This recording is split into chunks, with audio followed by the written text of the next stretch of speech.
ये थी बबल की दुनिया। एक ऐसी दुनिया जहाँ हर चीज़ परफेक्ट थी। उसे जो चाहिए था वो एक पल में उसके पास होता था और डर सिर्फ कहानियों में रहता था। बबल के पास सब कुछ था, खूबसूरत घर, खुले बगीचे और वो जिंदगी जो एक सपने जैसी लगती थी। लेकिन एक ऐसी चीज़ थी जो वो कभी पैसे से भी नहीं खरीद सकती थी और शायद उसी की तलाश में उसकी कहानी शुरू होने वाली थी। उसके बगीचे के उस पार एक और दुनिया थी। एक ऐसी दुनिया जो दिखाई नहीं देती थी लेकिन महसूस जरूर होती थी।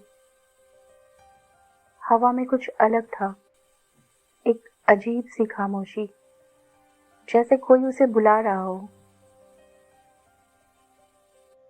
लोग उसे रोकना चाहते थे लेकिन बबल रुकने वाले नहीं थी, क्योंकि कुछ पुकारें सुनी नहीं जाती, महसूस की जाती है। उसकी जानी पहचानी दुनिया पीछे छूटने लगी। पीछे ऐशो आराम था और आगे सिर्फ अनजान रास्ता। हवा भारी हो गई थी और खामोशी और ज्यादा बोलने लगी थी। दूर दूर तक कोई आवाज नहीं थी और तभी अचानक उसे एक चमकता हुआ पेड़ दिखा, जो किसी रोशनी से नहीं बल्कि जादू से चमक रहा था।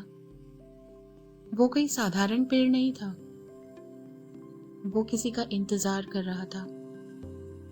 और जैसे ही बबल आगे बढ़ी, मानो जैसे उस पेड़ ने उसको पहचान लिया, जैसे कि उसकी किस्मत इसी जगह से जुड़ी हुई हो। अचानक बबल की नजर एक पत्ते पे पड़ी। वह एक सुनहरा पत्ता था। वो सुनहरा पत्ता धीरे धीरे उसकी ओर आ रहा था। बबल को कुछ समझ नहीं आ रहा था और बबल ने उस पत्ते को अपने हाथों में लेना चाहा। तभी उस जादुई पत्ते की रोशनी बबल के हाथों में फैलने लगी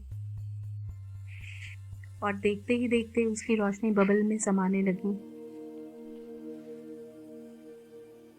लेकिन जादू कभी कोमल नहीं होता।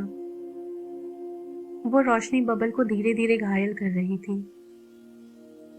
उसकी सांसें लड़खड़ाने लगी और ताकत साथ छोड़ने लगी। बबल ने खुद को संभालने की बहुत कोशिश की, लेकिन उसका शरीर हार गया। वो वहां अकेली नहीं थी, जंगल सब देख रहा था। और तभी एक सफेद कबूतर वहां पहुंचा। वो बहुत ही सुंदर था और उसकी आंखें हीरे की तरह चमक रही थी। वो उसे बचाने आया था। शायद उस कबूतर को कुछ पता था। क्या रिश्ता था कबूतर का बबल के साथ, और क्यों वो जादुई पेड़ बबल को मारना चाहता था? ये सब जानने के लिए देखते रहिए बबल की दुनिया।